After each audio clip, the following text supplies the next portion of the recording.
Welcome to this week's edition of Special Prosecutor with Larry Klayman.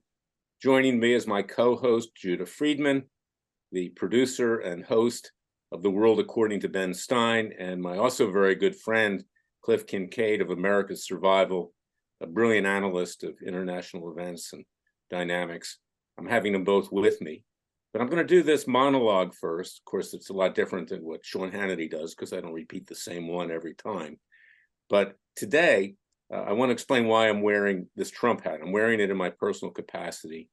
Freedom Watch does not endorse candidates, although I like President Trump, and I personally voted for him. But I walked into a Starbucks yesterday, and there was this fat guy sitting there. He sat down at the table with me. By the way, no aspersions to people that are overweight. And we started talking about politics, and I was talking about how both political parties have really betrayed the American people. We'll talk about that today as well. And then he says to me, "Do you like President Trump?" And I said, "Yeah, I love President Trump." And he just lights into me. I mean, cursing, calling me a POS, almost hit me. I was prepared. I would have taken him out. I was about 20 years older, but I could have taken the guy out. And so today I walked into Starbucks with my Trump hat. And I gave him the high five, and I said I was going to get it for him for Christmas. He didn't look too happy. So I'm wearing the Trump hat today.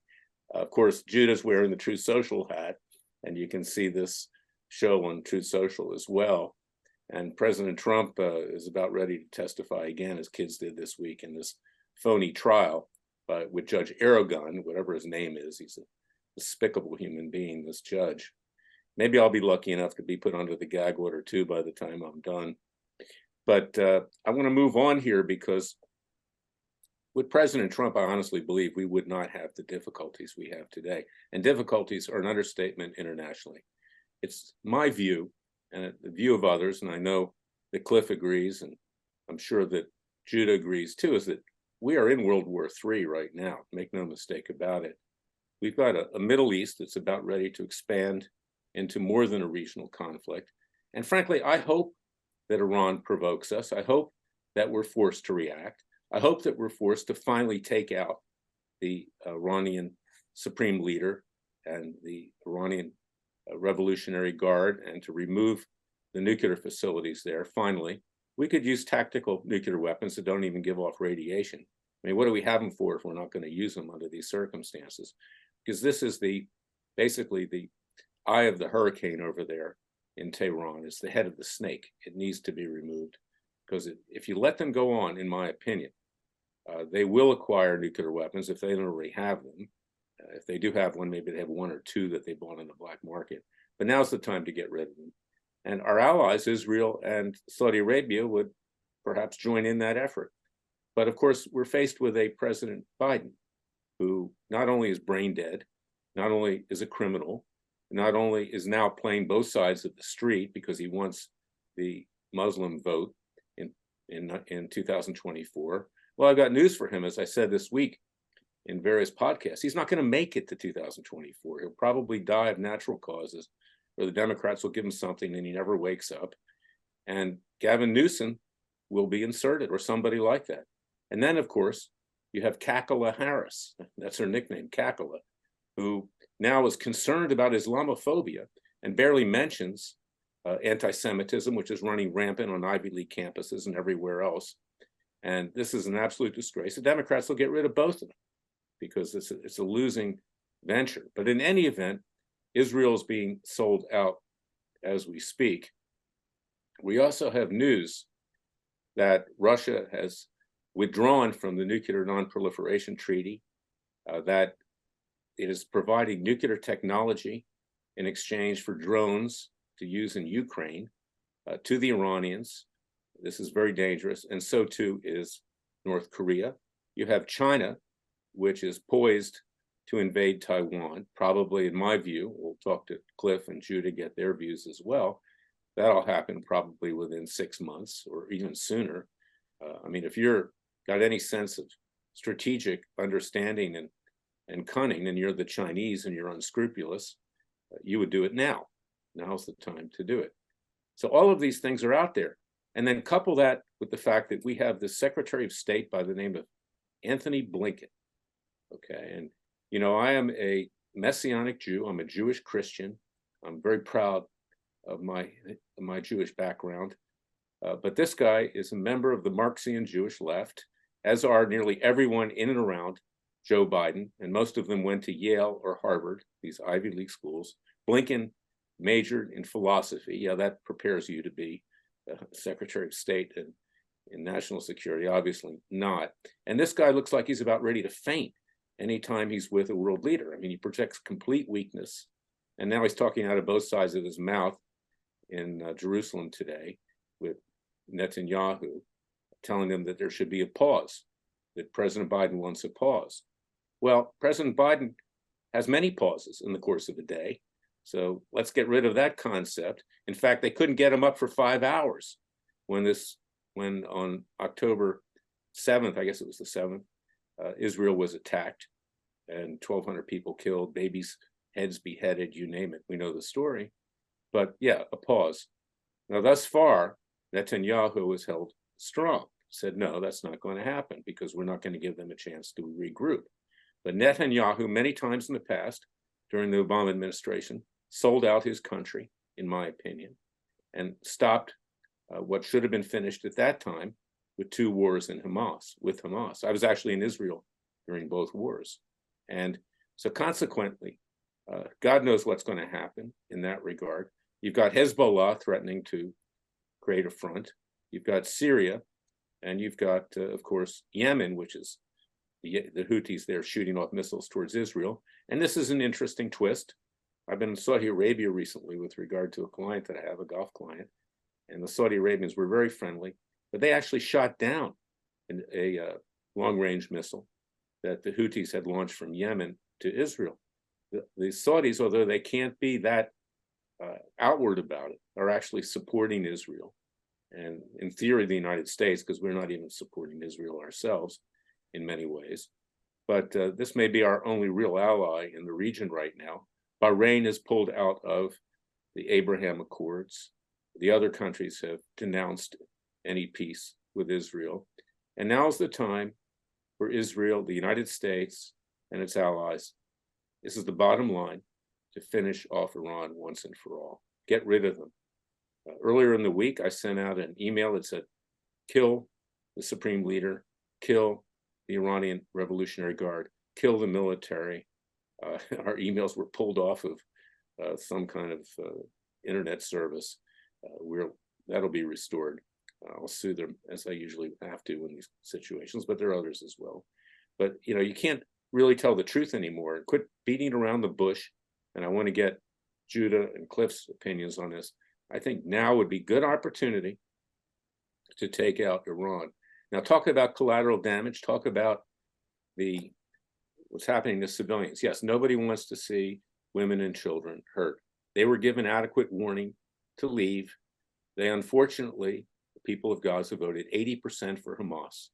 You asked for it, you got it, Toyota. Did President Truman worry about collateral damage when he dropped an atom bomb in Hiroshima? No, he saved lives by doing that, ultimately. Did the British have that same worry, or the United States Army, when we leveled Dresden? No, we didn't. And nobody wants to see these people hurt. But the fact is there are going to be casualties. Many Israelis have died. Many Israeli military have died. And now is the time to end this thing quickly. And in doing so, let's get rid of Iran at the same time. Not the people of Iran, but the leadership of Iran, along with its military. And let's finally talk about Kamala Harris. I mean, what a stupid individual she is. Kamala Harris, gives a speech. Now we're concerned about Islamophobia. Mentions Islamophobia 5 times and anti-Semitism only once. And consequently, they know they're in trouble. They know that they're likely to be defeated in 2024 if they run, but do not count and do not count your chickens before they hatch, because the American people are so uneducated. You can see that today, not our supporters, but of course, most Americans. It's some attractive looking guy like Gavin Newsom, who can play both sides of the streets, not just politically, but sexually.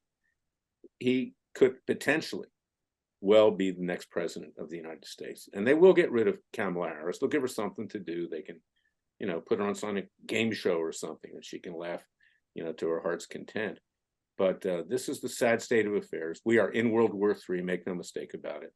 We're going to be back with Judah Friedman and Cliff Kincaid. I'm going to let them tell their story and give their analysis of what's going on. I'll chime in. But in the meantime, please go to freedomwatchusa.org, because we're doing something about it. We sent a demand to the House Speaker, Mike Johnson, to go arrest Joe Biden and to throw him in prison. And that's one way to get rid of him, because we have these indictments. You can read about it at freedomwatchusa.org that metastasized into convictions and 20-year sentences. There's a right in the District of Columbia to conduct a citizen's arrest if you know someone committed a felony, in this case, bribery, and it's ironclad at this point, and negligent homicide. Now is the time to call the Capitol Police out, arrest Biden, put him in prison. That's where he should be. Go to freedomwatchusa.org, see what we have done, see the letter I wrote. It was a demand to Mike Johnson. We'll be right back. Stay tuned with Judah Friedman and Cliff Kincaid. I'm back with my colleagues and good friends. Let me first get Judah's views, and this is about a 6-minute segment. We're going to go into a 14-minute segment after that, and then Cliff. But I want to get your thoughts on what's going on and the risks to the United States, notwithstanding Israel's right to survival. Judah? What's funny is I was actually more interested in hearing Cliff since I've never met him before, and he's got that fabulous background. But I'll go short because what you brought up, all the things, I think you brought up something that's very interesting, and I think Cliff will probably agree. You brought up the academe thread and seam throughout this government, and that all traces back to Obama. It's the Harvard, Yale, that whole grouping of people that think they're quasi-intellectual whatevers. I don't lump Biden into this right now. I don't really, as terrible as he is, I'm sort of grateful that he's had an inch of the spine that he's had to this point. I think he's fighting a State Department that doesn't want to support him. I think he's fighting people like Blinken and Lloyd Austin and all of these people that don't want to support him. So I as much as my disdain for Biden, I do believe he should be put in prison. He hasn't been as bad as Obama would have been at this point. And I would love to hear Cliff's take on that, honestly, because it could be far worse. I appreciate that. It could be, and it probably will get far worse. I look at this as almost a replay of Ukraine, when Biden or whoever's pulling the strings suggests that, well, if Vladimir Putin and Russia just have a minor incursion into Ukraine, we'll have to see what we do. That was an invitation, and now we've had that war going on for over a year, and Biden and his people, in my opinion, have not been providing Ukraine the weapons they need to defend themselves. Agreed. And to recover their occupied territory. Now, in terms of the Middle East, I think what's been happening, this has been an extension of Obama's policy. Biden and his people have basically financed Iran by lifting the sanctions, providing the money that was set aside, and consequently, we have an invasion of Israel. And then Biden's people say to Israel, well, yeah, we financed the enemy, but now we're going to finance you, Israel. And that's the current controversy in Congress over how much money to provide. But as we've seen in the news that came out today, it's apparent that the Biden administration really doesn't want Israel to win. Whether they call it a pause in the military activities by Israel or a ceasefire. It looks like Biden, first of all, financed Iran and its proxies, including Hamas, to invade Israel. Now Biden wants to finance Israel's very limited, if they can pull this off, very limited counterattack, which will, of course, do nothing about the overall problem, as Larry points out, which is Iran. And beyond that, Moscow, the Russians, who I think through the Middle East have opened up this second front war. So this is the situation we're in, where Netanyahu, and I agree with Larry, the Israeli prime minister should have acted years earlier to take out Iran's nuclear program. But Netanyahu, at least today, is basically telling Blinken and the Biden people regarding this proposal for a pause or a ceasefire, no way that they're going to move forward. And at the same time, again, as Larry points out, we've got Kamala Harris talking not about really anti-Semitism and the extermination campaign against the Jews. We'll be right back with the third segment of Special Prosecutor with Larry Klayman. Let's pick it up on the other end of the break. Until then, go to freedomwatchusa.org. Contribute to our cause with tax-deductible contributions. We are your real Justice Department. We'll be right back. Stay tuned. We're back with Cliff Kincaid and Judah Friedman. Cliff, you were making a very important point. Well, as Kamala Harris is trying to point to alleged Islamophobia, and by the way, one of the feathers in my cap, besides being on the Southern Poverty Law Center's list of extremists and patriots, Yeah, I am too. Yeah, that's supposed to be negative, to be a patriot. I was also listed several years ago on the Islamophobia website of the Council on American Islamic Relations. But Kamala Harris wants to talk about that, but not the anti-Semitism, not the extermination campaign against the Jews, which will, if we don't wake up, or if Netanyahu doesn't stand firm, could lead really to a second Holocaust. And this is serious. This is World War III. I'm going to actually head into Washington, D.C. I'm just outside the Beltway here in Maryland on Saturday to cover this so-called pro-Palestine rally. They're expecting several 100,000 people in Freedom Plaza, of all places, in Washington, D.C., off of 14th Street there. And as you know, their motto, this is in the Hamas charter, is to free Palestine, which means destroying the Jews, destroying the Jewish state. And I just want to finish by saying, on top of that, I think what we're seeing in terms of the congressional debate, and I'm close to Washington, I've been here for 40 years, I've been very excited by the new House Speaker, Mike Johnson. But what is happening in his case? First, you have the anti-Semitism against the Jews. That's part of the program. But look at all the anti-Christian bigotry now being leveled against Mike Johnson, because, my gosh, he believes in the Bible. He believes in the Judeo-Christian heritage of this country. So conceivably, potentially, gentlemen, we're looking at something going beyond even what is the second Holocaust of the Jews, unless Iran and Moscow are put in check, to increasing, and we've seen this around the world, as you know, persecution of Christians.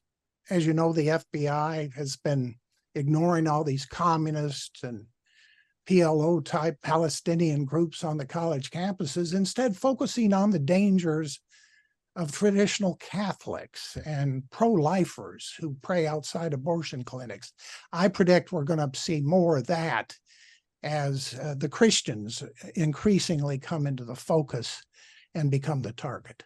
No, I agree with you, and I said that this week as well, that the Christians are next. In fact, they're part of what's going on right now. In fact, other religions are as well. These people are generally Marxists and atheists, and that's why, you know, without attacking my own people, because I'm very proud of my heritage, that's why I make reference to the Marxian Jewish left, because these people are generally socialists, communists, and atheists. And when you see these people on news, by the way, I got to commend Fox News for its coverage these days. I've always been very critical of them, but they're really getting into a lot of this stuff that I think is helpful, because it's the only voice that's out there right now with the anti-Semitism and anti-Christian views and everything else. But it's a total effort. They're seizing upon this, not just to ignite potential Third World War, which we're already in, of course, but also to destroy the United States from within. So where is Joseph McCarthy when we need him? Okay, now it's really happening. And he was quite farsighted, and so was Ayn Rand, for that matter. So we are at the point that they predicted we would be at. Took us a little longer, but the commies now are making a concerted effort to finish us off internally. And they're using this phony Palestinian issue, because no one is against the Palestinian people. We're against Hamas. We are against ISIS. We are against radicals that are trying to destroy us. But this is the leverage, the tool that they're using to destroy us from within. So, Judah, give us your thoughts, comment on what. First of all, thank you both. Thank you both, and thank you both for what you've done. I first of all, let's keep on remembering there's no such thing as the Palestinian people. Okay, let's just get that historical. They're Jordanian. Okay, they're not Palestinian. Gaza is not part of any. Gaza was given over by Israel. It's Israeli property. Okay, Israel is one of the few nations that's ever taken back land, that's ever given back land won in war. Now, you both brought up something very important. Netanyahu is the prime minister right now, and he's being very strong, and he made a very strategic, smart decision, which was to bring Benny Gantz into his war committee. Reason I say that is because Benny Gantz is a great soldier. He's a great leader. And if it wasn't for Bibi's party, I would have gone with blue and white. So there's not much of a difference. What the Biden regime is trying to do is, if you noticed yesterday, there were rumors going around that the Biden regime is trying to bring down the Bibi government, which is the same thing Obama wanted to do. And there's no coincidence that on the same day, that's when they decided to say, let's have a pause. There's zero coincidence that was to seek to separate the Israeli government. And what they're not realizing right now is the Israeli government is as strong and as solid as it's been in probably 30 years. And as a person that's followed Israeli history and has lived in Israel and was there when a prime minister was assassinated, I don't say that for hyperbole reasons. I say that because that's the truth. Now, we're all discussing something that we know is the inevitable thing. There are people in that region, and you could always say there are good people. The reality is they voted in those same people. I can't do anything about that. Just like in Chicago, I can't save the Black community when they can continually vote for the people that destroy their own community. I can't do the same. Israel's got to do what they have to do. They've circled Hamas at this point. The Lebanon is not as much. The reason why Lebanon is not as much, and I'm sure Cliff knows this as well, and Larry, you too, why they don't pose as much of a threat is because of the 300-mile tunnels. Okay, Lebanon doesn't have that. They're more strictly air-based fighting with missiles. The tunnels create a massive problem. Now, the one question that nobody's asked, and I don't understand this, and maybe Cliff and Larry could, and I'm not going into any sort of, you both were around during the times of the great, I'm a little younger than both of you, of the great hostage era, which was the 70s, right? Which was, you take a plane, you take the hostages, obviously of Entebbe, but it was famed that time for then, or obviously the embassy for parading the hostages. That was always their leverage. We have not seen, and there has been no demand for proof of life since October 20th, especially in Israel. There has been no demand for proof of life. And I think I hate saying this, and I'm sure Israel is going on the same thought that they're not alive. Because the one thing that Hamas knows better than anybody is how to use propaganda against us. They've won the propaganda award. Where are those hostages? And I ask you that both. If they're alive, where are they? That's a very good point. Let me throw this into the mix too. You told me today that you have a cousin over there that was a I don't want to get too specific, yes, but yes, I have a family member that, thank God he's alive. His tank is no longer. And unfortunately, he survived. He's in Yeah. Gaza right now. Yeah. Anyway, go ahead, guys. You take it between yourselves right now. All I would say in response to Judah is clearly the Biden administration doesn't really care about the hostages, whether they're alive or not. We've already had Americans killed by Hamas, as well as the 1,400 or so Israelis. I think where this is heading, though, is important to talk about. I agree with Judah. There is no such thing as the Palestinian people. That's why when you hear this phrase, free Palestine, it means kill the Jews. The Palestinian people are really just refugees, Arab and Muslim refugees from other Arab and Muslim countries around Israel. And Israel, let's keep in mind, is surrounded by 22 Arab and Muslim countries. And what the Biden administration, where they're going with this is, and we've heard this for decades, they want a two-state solution. Well, that would be suicide for Israel. And Netanyahu, to his credit, he knows a lot about terrorism. He knows a lot about the origins of international terrorism. He understands that many of these roads lead to Moscow. He's never agreed to a separate so-called state of Palestine, even though that's recognized as such by the United Nations. And I hope Netanyahu and his new government, this wartime government, remain committed to, I know it's controversial, and there's been talk about one of the policy papers that came out of the Israeli government on this. Frankly, sending back the so-called Palestinian refugees to the neighboring countries. Because under no circumstances, in my view, could Israel ever agree to an internationally recognized Palestinian state, which, if you analyze what sovereignty means, would mean that this kind of state, whether it's Hamas or Fatah or the Palestinian Authority, which is just an outgrowth of the old Soviet PLO, would be able to openly import weapons from Iran, from Russia, from China. Now, how on earth, under any circumstances, could Israel ever agree to that? But that's where the pressure is being put now. And it's a tipping point for Israel to come together once and for all and say, we can't accept this. We can't accept a two-state solution. Cliff raises, Larry, if I could just interject for 30 seconds. Cliff raises a great point.